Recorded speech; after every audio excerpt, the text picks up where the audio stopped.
Yeah, we've been really happy to help clients, using our marketing skills and marketing materials and inspiration on all of this to get 2x, 5x, even 7x attendance at their virtual events compared to their in-person counterparts. And that's really probably the number one benefit of virtual events is, like you said, a lot of people can't afford to fly, get hotels, pay for food. So you get the cost savings lead to this national or even global reach.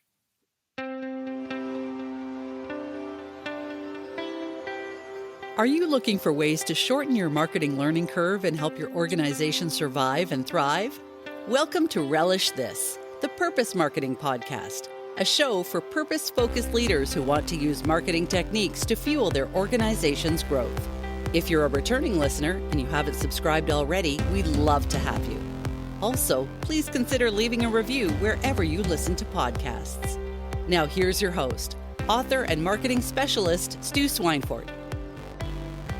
Hey everybody, Stu here. Like it or not, we're still living in an era of uncertainty in terms of whether or not events can go off as planned, particularly those that take place in person. My guests today are Daniel Moss and Michelle Garrison from We and Goliath.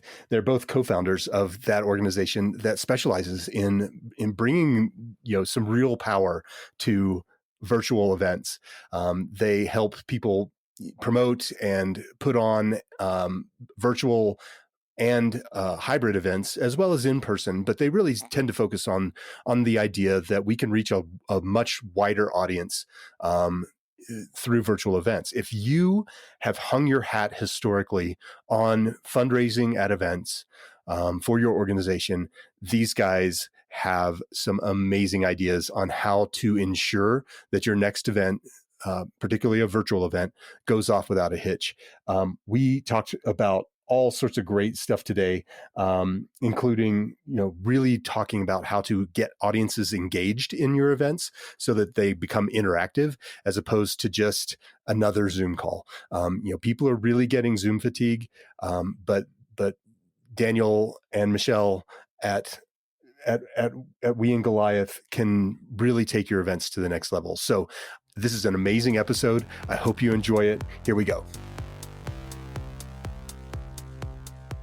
Daniel and Michelle, how are things today? We are doing wonderful. How are you, Stu?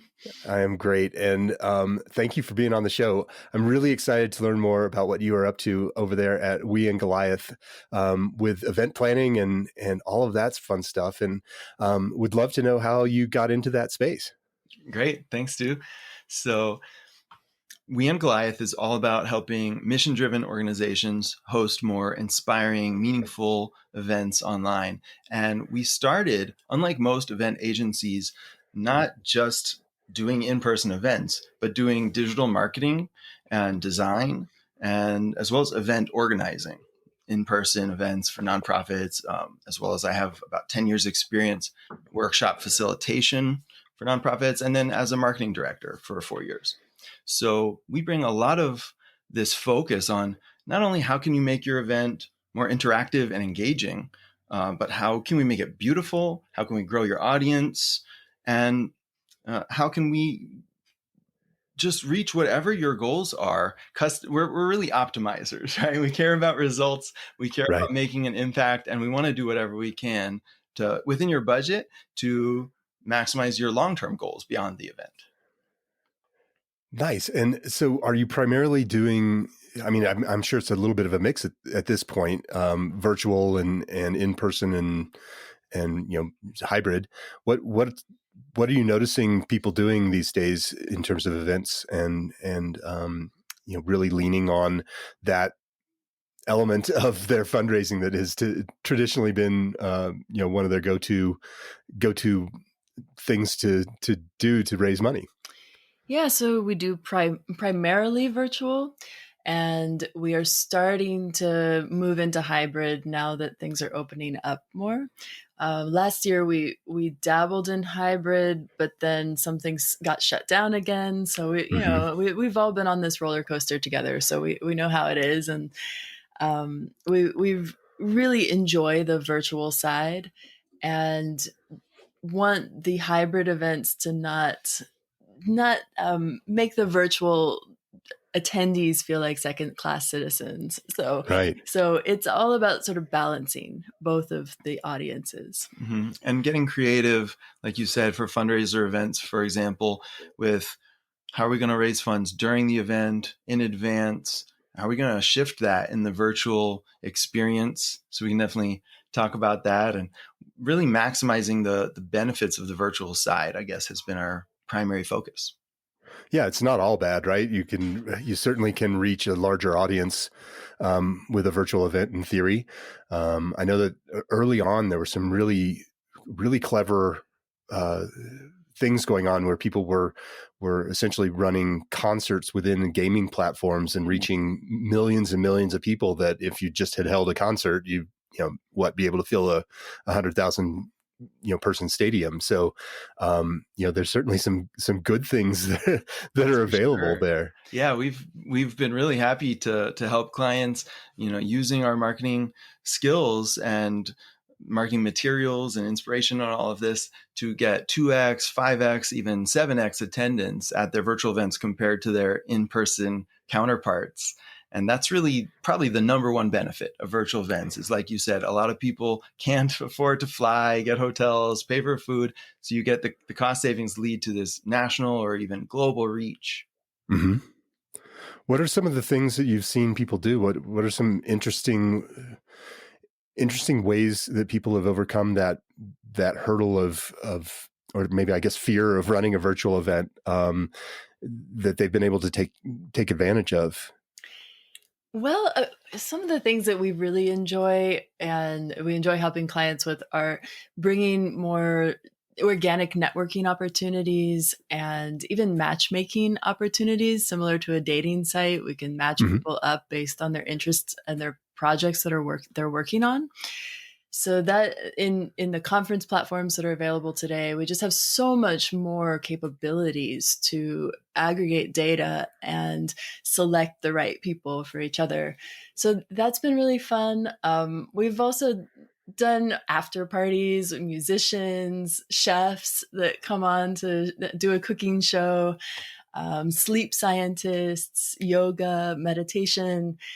There's a lot that can be translated online in a skillful way and a creative way that still makes people feel really engaged, just as if they were in person. And of course, just utilizing live chat to the fullest, right? Right. Even if you're not having people on screen during breakouts, we really encourage our speakers, our client speakers, to talk to the chat as if they're, don't forget that they're there. Ask them questions, ask them for feedback, for their insights, and have a dialogue. And chat roulette's kind of fun too. Just when you draw people into one-on-one conversations with each other at random with different questions, it really becomes kind of an adventure without needing to go that far. Yeah, that's cool. And you mentioned being able to put people into, I'm assuming they're kind of like breakout rooms, but you are able to do that through kind of a demographic match. Did I hear that accurately? Well, we can do demographic-ish matches based on topics of interest. So we can recommend connections and not necessarily force people to have conversations, but give them that opportunity to reach out to the right people. Or depending on the platform, you can randomly pair people up in one by one, or have them randomly join a breakout group. So we're what we call platform agnostic. We have a number of different tools to meet the needs, and that includes different types of networking. Right. So when you engage with an organization, are you just kind of asking them what they'd like, what their thoughts are first, and then making recommendations based upon your area of expertise there? Is that typically how you might coach someone through the process? Yes, exactly. We do a lot of listening, a lot of really engaging with what they want in their event, and also make suggestions based on what we think might be a good addition or something that maybe they haven't thought of yet, because there are a lot of tools out there and ideas out there that many people haven't quite yet explored. Yeah, and they keep changing every day, right? Yes.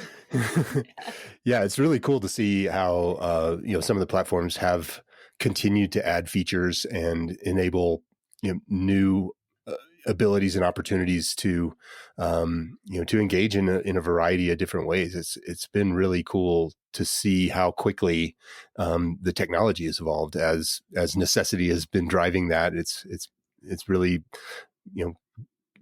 caught up and exceeded everything that I think anyone might have thought chat or online meetings might look like. It's so true. And we're geeks at heart. So we love diving into the tools and figuring out what we could do and innovating. So it's really fun. Yeah. What are some of the latest trends that you've seen in events that nonprofits and purpose-driven organizations should be aware of when they're looking to put on an event this year and perhaps do either hybrid or a virtual component? Yeah, there's quite a few things there. One thing is up-leveling your production value. I think at the beginning, everybody was okay getting away with having Zoom meetings, basically. But there's so much more you can do by bringing in graphics, animations, pre-recorded video clips, interactive sessions, of course, as well, like things maybe you're going to split into breakout groups and work on a collaborative whiteboard or editing a PowerPoint. Visual note taking is a really fun way to add like adult learning style. So you're not only having this discussion, but you're seeing somebody illustrate your discussion. That can be really fun. What else would you like to add, Michelle? So in the hybrid perspective, just having a virtual host that can switch back and forth between that live experience and then engage the virtual audience and make sure that they're also having almost a separate experience from the in-person experience, so that we're not just watching people walk across the stage or randomly, wander in the hallways. One more I'll add is like making sure that we're optimizing value for sponsors. And let's say at a fundraising event, how can we creatively give your donors, your supporters and sponsors the right type of visibility that they want? Maybe that's a VIP reception before a fundraiser gala or a special in-person experience at an otherwise virtual event, right? So getting creative to maximize those experiences. Yeah, and bringing music in throughout the event, we've found is really important to engage the heart as well, to bring people into that feeling oriented discussions. It really is nice to segue from music in an intro and maybe mid-event and the outros. That really makes a big difference. Oh, that's great. So just kind of thinking about the event itself as more of a production piece than just a dinner with a bunch of people in a room, sort of deal that maybe has an agenda, but really trying to increase the production value of everything. That's just going to help everybody stay more engaged. Yeah, it's really easy to get used to the Zoom meetings and assume that your virtual event needs to look just like a Zoom meeting that you would spend on, an hour with colleagues. But it really doesn't need to be like that. And it can still be on Zoom in the same format, but with a bit more interesting polish and engagement.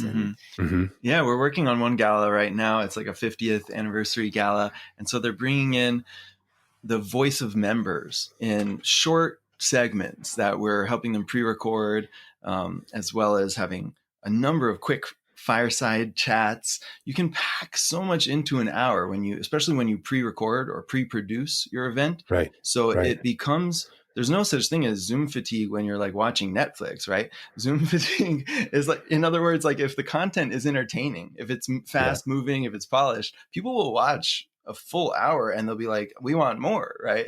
Or even a 4-hour event and they'll stay engaged the whole time. So let's think about how we can be as exciting, entertaining visually, as well as on the interactivity side and keep people thrilled.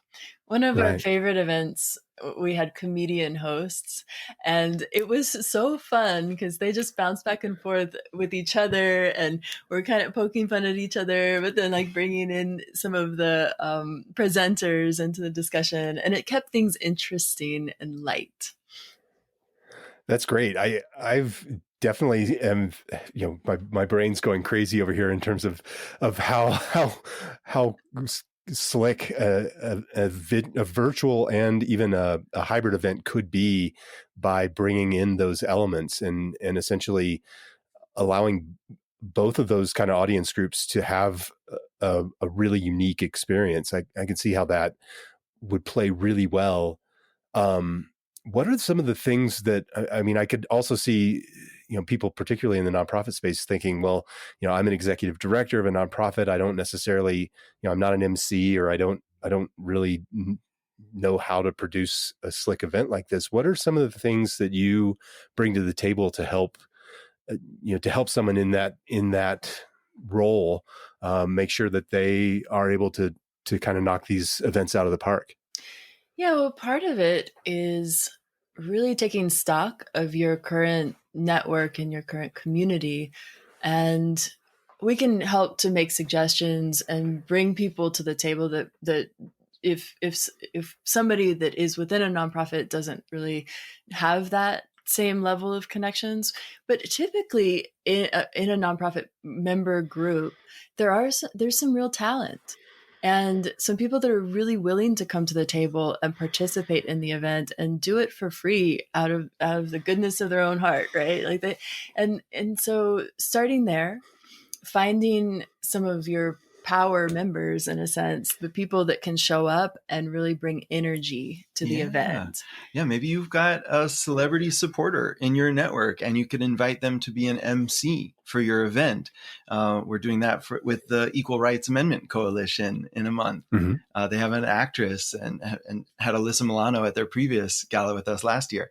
Maybe you've got musicians. Maybe you have influencers online who can help you promote. So definitely agree, especially for the budget, just focus on the network, but then also reach out, see who would be like a cross-promotional partner, right? Maybe you want to maximize your reach by bringing in a partner organization and give them a MC role. Mm-hmm.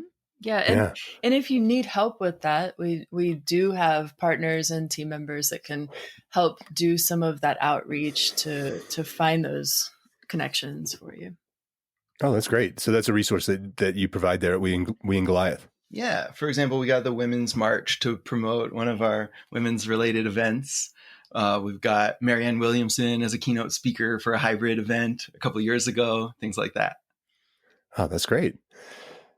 So when people are putting together an event, what kind of budgets do you recommend that they work with to take their event from, something that may be semi-effective but could be better, to that next level? What kind of investment do people need to make? Yeah, great question. So we primarily work on two types of events: fundraisers, galas, award ceremonies. Let's put that in one category, and conferences, full day, multi-day conferences. Fundraisers and galas, if you're going to do what we call premium production, right? It's not just a Zoom meeting, but you've got some of these elements we're talking about. Usually they start at around 20,000, or let's say like 10 to 30,000 is a reasonable range to make a really good event. And then on a conference side, it ranges a lot, maybe anywhere from 20 to 100,000 in order to have, so the range there is not only how much content, how long, the style of production, how many concurrent things are going on. Do you need promotion, graphics, video editing, and animation? Multiple languages is a major cost factor. Of course, we've done things like up to 6 languages over 6 days. That would be one of the most expensive. Or hybrid. You should expect about a 50 to 100% increase in cost to go hybrid from in-person. Right? Because you're basically taking an in-person event and a virtual event and merging them together. Right. Well, I imagine, and this is something that we are always on the lookout over here at Relish Studio, is looking for ways to reuse materials. So, when you think of the traditional in-person event that we all got used to, and a lot of nonprofits really leaned on pretty heavily for a good chunk of their revenue in any given year. A lot of that material wasn't reusable, but I would say that has to be an advantage of doing a hybrid or a virtual event, is that all of this is potentially at least recordable and reusable. Is that something that you're also on the lookout when you're putting on events? Definitely. We encourage that, and we manage all of the replays. The replays get put into a site that's accessible by their attendees and that can be shared out to YouTube and other channels. We also really like to do highlight videos. At the end of the event, we'll take some of the best clips, and it becomes a lot of content that they can use throughout the year and even throughout the life, for decades, really. Right. Depending upon how evergreen that material is, it could be something that could get used on their site for quite some time. Mm-hmm. And sometimes reused in future events. We had one large conference who had a best of stage, and they were just replaying sessions that we had done with them or from other of their events, because that content was basically evergreen, like you said. Right. Yeah. And we haven't done a lot of evergreen conferences in the sense that the event continues to be marketed after it's gone live, but certainly a possibility and we would love to do more of that, where we have all of those replays and tickets can continue to be sold to content, more like an e-course format. Mm-hmm. Right. Well, a lot of people do that with webinars too. They record a webinar and then just pretend like it's live again and just re-show it. That tends to be something that we see happen quite a bit. Mm-hmm. We also did that with a summit where you had like 21 speakers over 21 days. And that event keeps getting new registrations, and that's been an evergreen event that worked really well to support a cause, and it's basically a training focused event that works really well. Right. Well, you guys are in the Asheville area, correct? Yeah. So how does this work for for somebody here in Colorado who might be interested in putting on an event with you? Are you needing to come out and be on site for that, or what's that engagement look like? Yeah, so we can work with anybody virtually from around the world, and we can work in person as well for hybrid. We have partners throughout the world, and we also have team members that we can fly out to be on site. Mm-hmm. So is there a production team typically for, let's say there's a hybrid gala or something of that nature? Is there typically a team on site, like managing multiple cameras and stage adjustments and all of that stuff, if that's what the budget will cover? Or is that something that you can help people get set up remotely and then put that together? Yeah, any of the above. So sometimes our clients come to us and they're like, we've got a venue and they're providing all the AV gear, but we want you to live stream it. And so we can show up and it's called it being an encoding technician. So they just give us a feed and we send it to live, or we'll bring a camera and send that to live. Or we could bring all the gear. And then, like you said at the end, there are also these great cameras called PTZ cameras, pan, tilt, zoom, where we could send those to you, coach you on setting them up for yourself, but then remotely control them. So that would be a third option. And that one's really good if you're looking for ongoing support for events. You can basically keep these cameras as long as you need them, and then we can just set up and be live with you from a distance for a series of events. Yeah, that's cool. I just know that there are a lot of people who they're not technically proficient, I guess, and so they can get a little fearful of how all this works and how much how much of that knowledge are they going to need to bring to the table. And so it's really cool to hear that you can do that remotely with a little bit of setup, prep and coaching, or even, support that fully on site. Mm-hmm. Yeah, we're very flexible in that way. And of Nice. course, I mean, we are also just really virtual advocates in a big way, though we love hybrid events and in-person events. We really think if you have a national audience, Hmm. you should not, even though things are opening up, you should not forget about the power of virtual events to grow your audience with less cost, less environmental footprint, less time.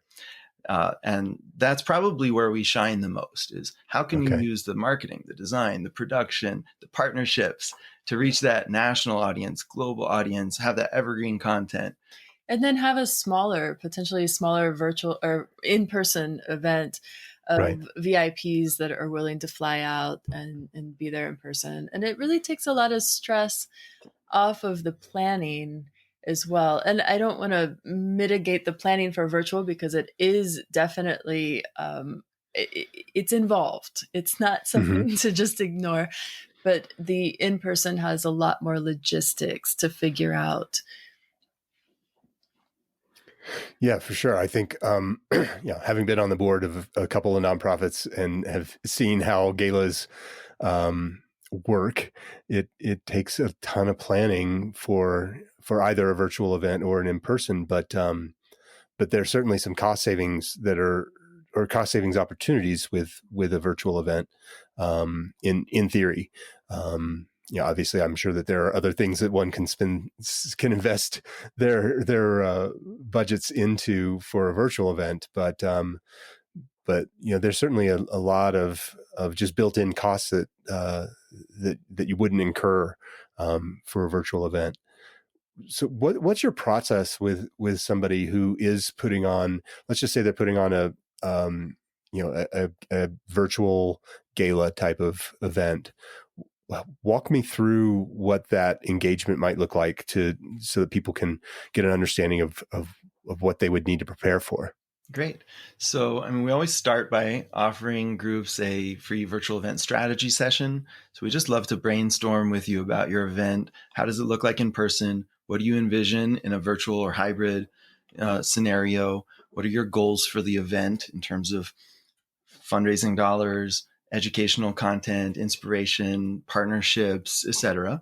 And then we suggest different solutions visually, for graphics, animation, content-wise, software-wise, and promotion-wise. Once we are into a project, we recommend anywhere from like 6 to 8 weeks as the production planning phase. You want to start earlier for promotion, of course, if you can, and before that for speaker outreach and stuff. Right. Over that 6 to 8 weeks, it's like asset collection, planning, scheduling meetings for recording sessions, speaker training, looking at your run of show. How can we make it really smooth and polished?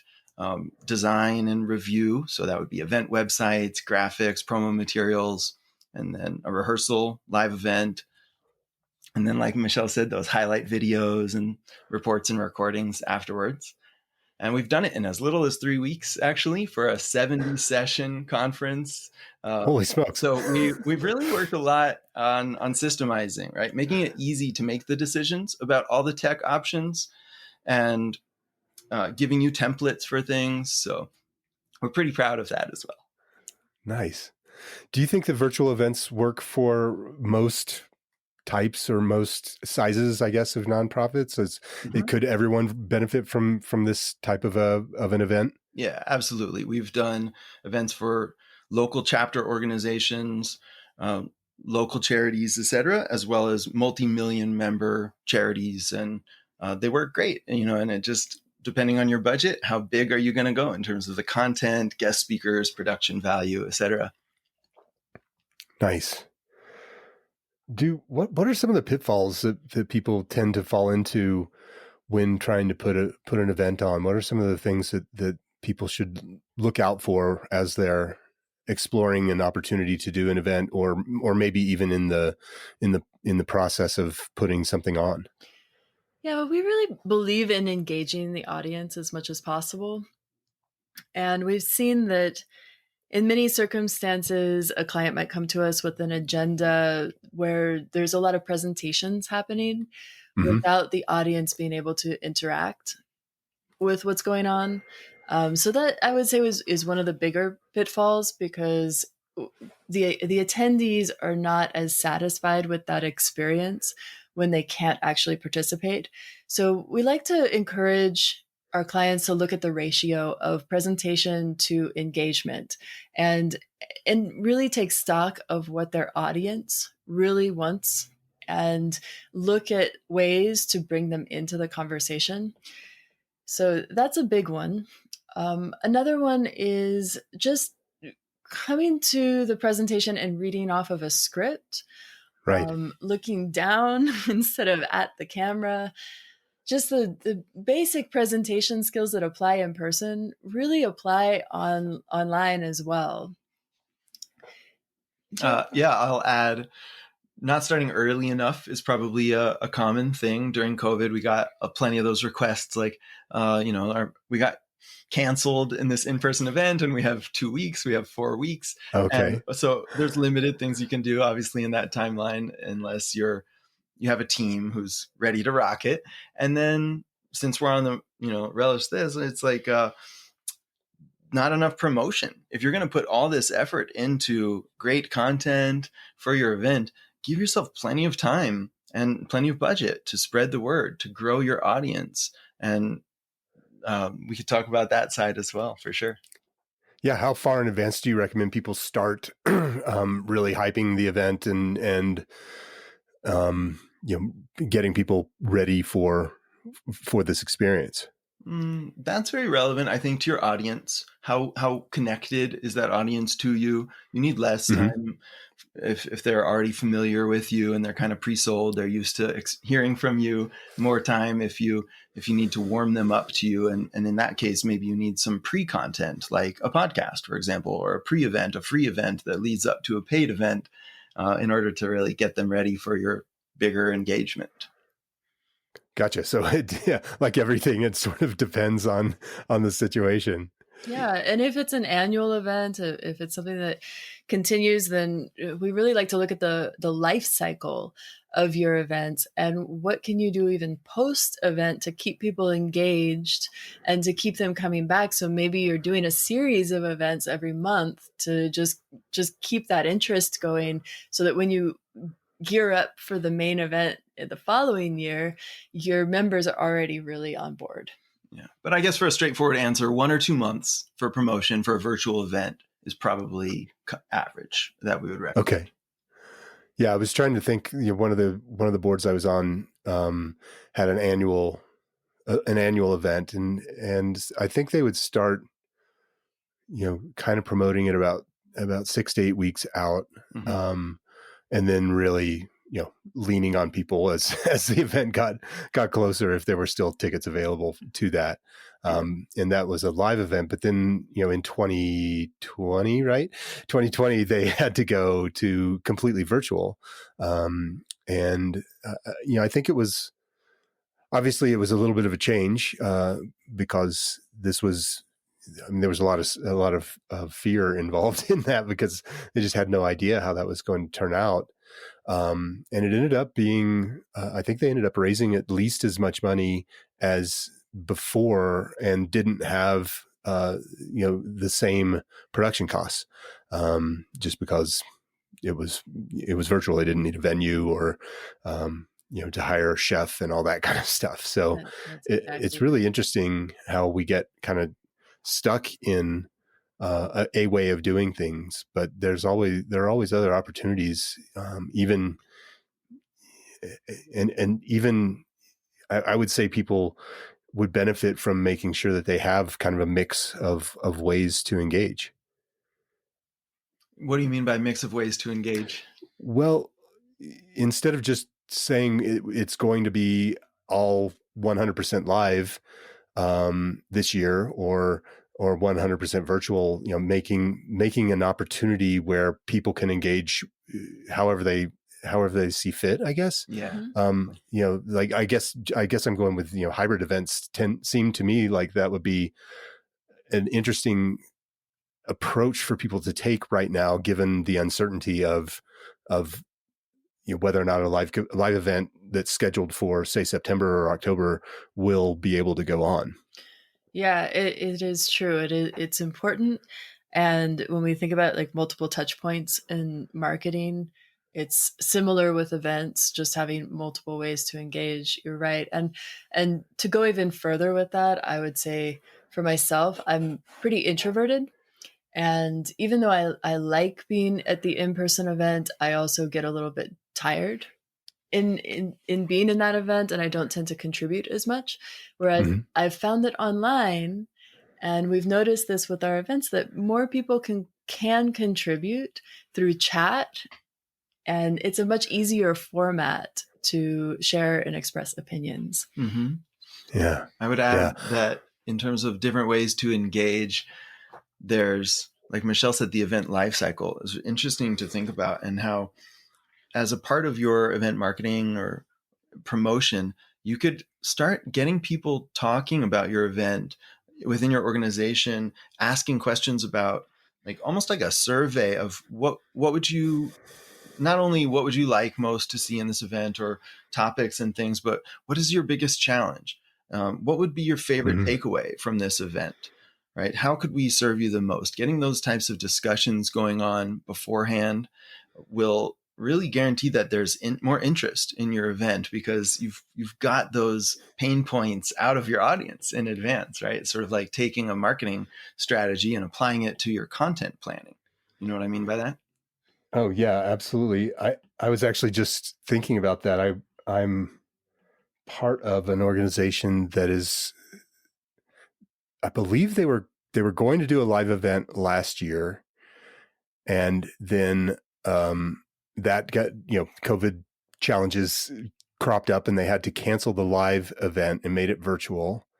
And this year, I know they sent out a survey fairly recently, just asking, and it was really just asking the question, how do you feel about attending a live event this year?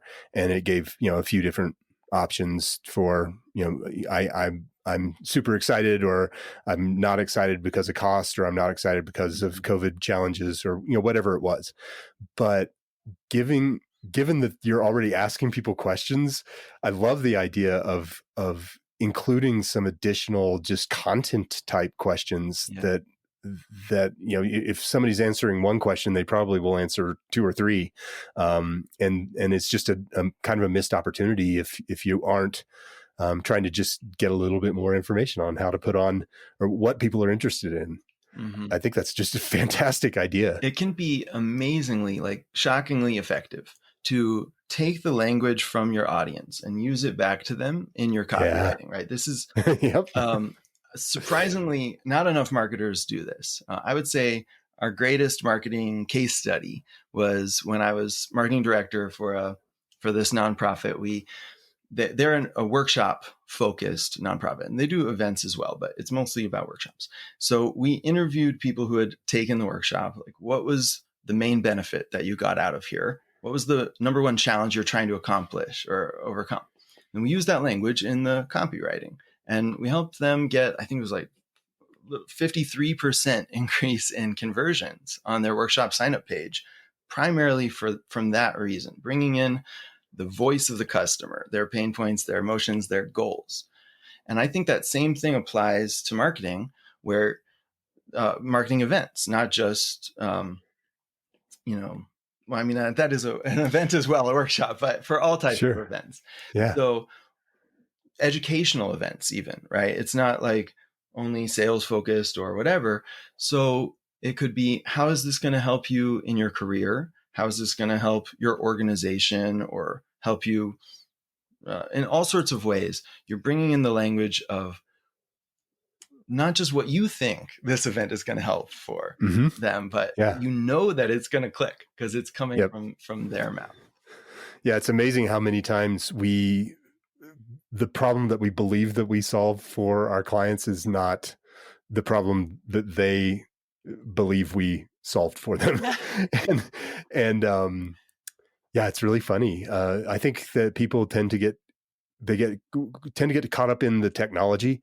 That seems to be a pitfall that a lot of people have, and not maybe so much in the nonprofit space, but certainly, no one really cares how I get a website built, for example. They just want their problem solved.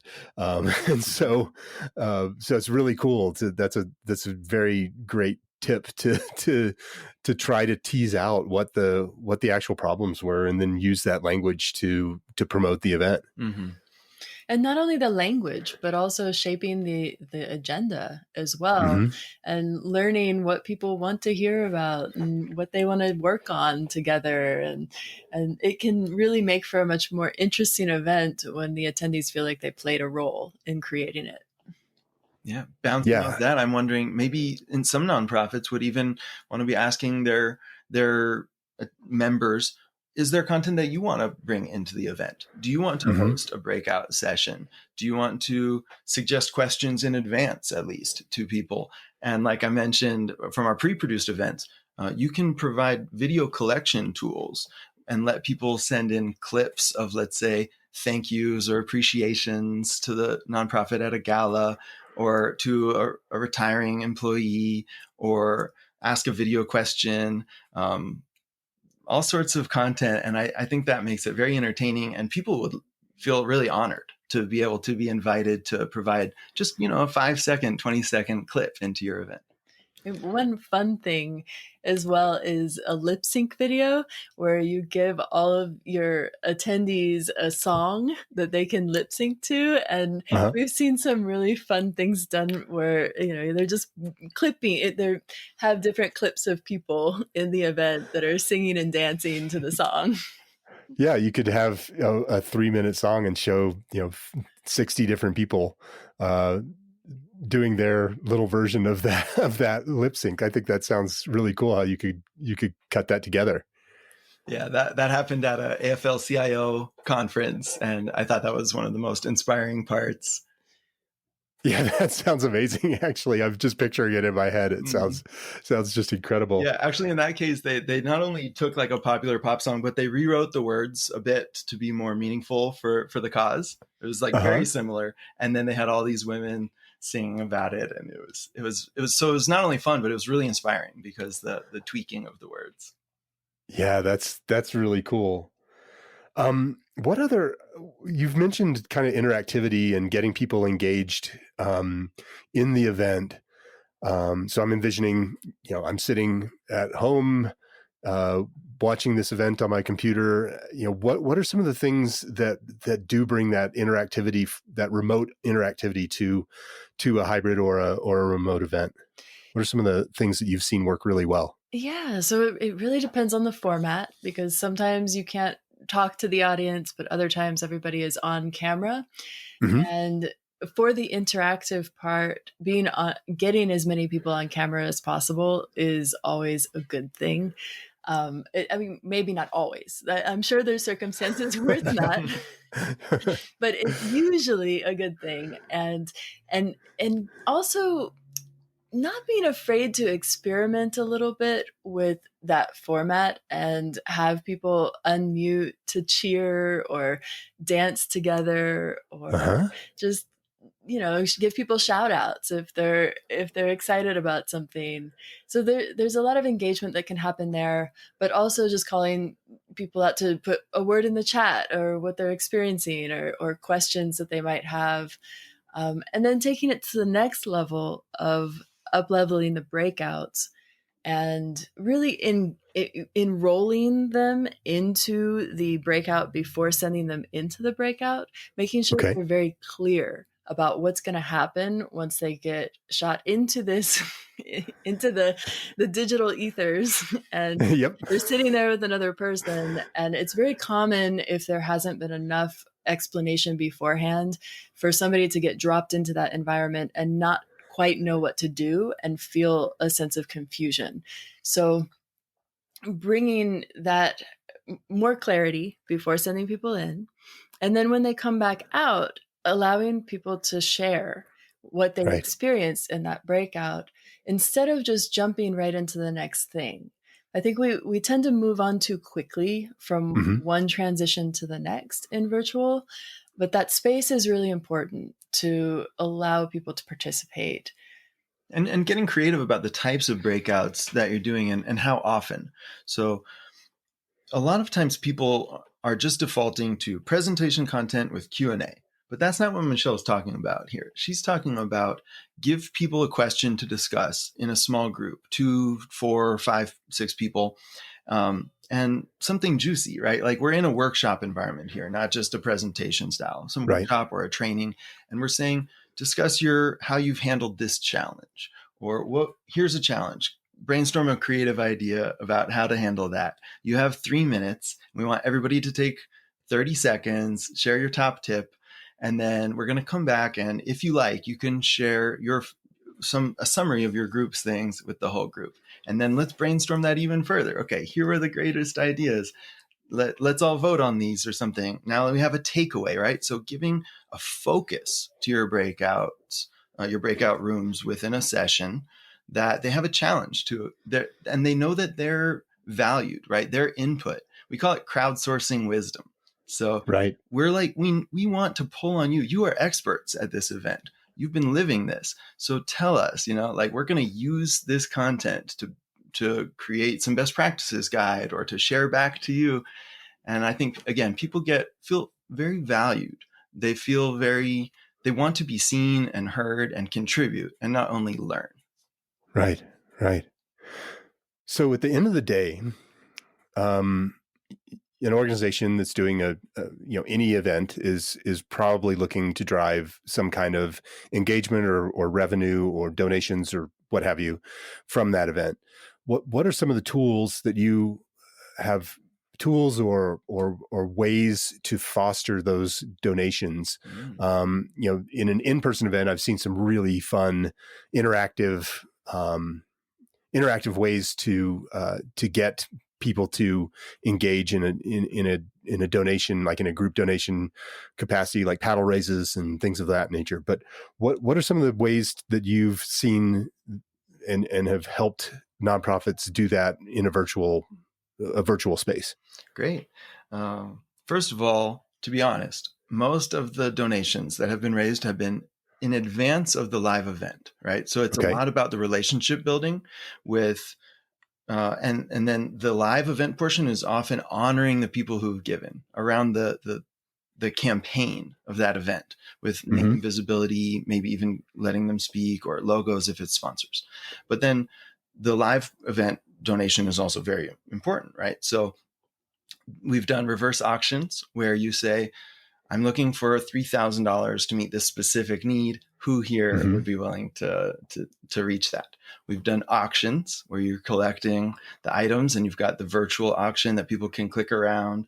And for that, if you're on a budget, obviously you're going to want to ask your members, your supporters, who can donate services as well as goods.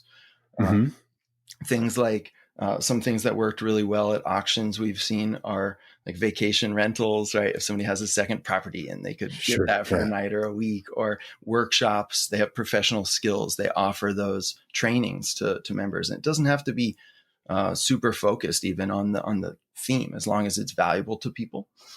And then there's just the direct donation asks. So for that, we like to screen share the latest donors and the total donation amounts next to the live speaker as they're asking, or just throughout the event. Maybe it's a thermometer, etc. Text to give can be very useful, depending, like if you're live streaming your event to YouTube or Facebook, then text to give could be especially valuable because they're not on your website. Or if you think they'll be joining from a mobile phone. So yeah, lots of different options there. If you're on a budget and you want to do, like I say, the simplest type of a virtual fundraiser, 2 little tech tips. You could look at Pledgeling. So this is integrated into Zoom, and it enables pretty much any nonprofit to have other people host fundraiser events for you. So if you have a big audience that may want to do that, or just for yourself, that makes it very easy. Or GiveButter would be a free, very simple fundraising platform that allows a lot of these things. There's plenty of other platforms, but those are 2 tools that you can use at no cost to put together some of the methods that I just mentioned. And then you could call in an agency like We and Goliath if you want to up-level the production value and the promotion and all of that around it. Yeah, that's amazing. There's so many tools out there, but it's always good to hear what you have seen work effectively, particularly those that are lower or zero costs. So I know that my audience is certainly going to appreciate that. So I've just really enjoyed our conversation. I've learned a lot. I'm excited to share this with everybody. I think that events have been, like I've said, the kind of the bread and butter for fundraising for a lot of organizations for many, many years. And in this new era of uncertainty around in-person events, it's great to have tools and assets and partners who can help you pull off a virtual or hybrid event. And I would say that you two at We and Goliath would definitely be people to chat with if you're exploring doing a virtual event. How can people find out more about you and your services and get in touch? Well, thanks so much, Stu. You can visit us at weandgoliath.com, WEANDGOLIATH. So, and by the way, we've got your slingshot is our metaphor or tagline, Nice. right? So like, if you're curious about the name, it's like, we can't all be David on our own, right? Let us help you tackle your giant goals with the skills and tools. But so weandgoliath.com, and you can reach out and ask us for a virtual event strategy session. Like I mentioned before, we'll brainstorm your goals, needs, tips, tools, whatever you want to discuss. And if you'd like a quote, happy to send you one. That is awesome. I really appreciate you both being on the show today. It was so fun talking with you, and I love talking, but I also like action, and I really am hoping to inspire people to take action while listening to the show. If there was anything that you wanted people to do to make the world a better place, either through events or just in their daily life after listening to the show, what would you ask them to do? Wow. That's a big question. I'll start. I think one thing that we talk about a lot that we'd love to see nonprofits do more of is create coalitions, right? We all have our own important causes, like whether that's down to the nonprofit level or the whole like category of a issue we're working on, right? Whether it's environmental, economic, social justice, etc.